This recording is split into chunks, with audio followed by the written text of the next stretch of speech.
ચાલો ભાઈ, આપણે તો 400-500 માં પેટ ભરાય.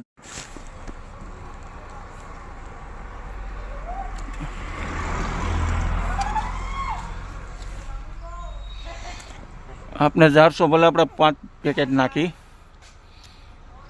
50-60 રૂપિયાનો ખર્ચો કરો, પણ આ જોવો તમે નાના નાના બચ્ચાને આ બધા જે ખાય ને એમાં જ આપણું પેટ ભરાઈ જાય ભાઈ. જો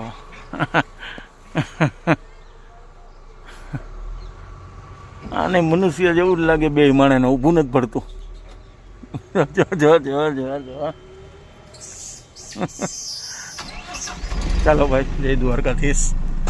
આનંદ આવી જાય. ભલે આપણે એમ કે 400 રૂપિયા ખાવા પીવાના મળે, પણ આજે આને આના આટલું લઈને એની વાત જ અલગ છે. આ આવે આપણે સાગર અને કટનીની વચ્ચે જંગલ એરિયામાંથી.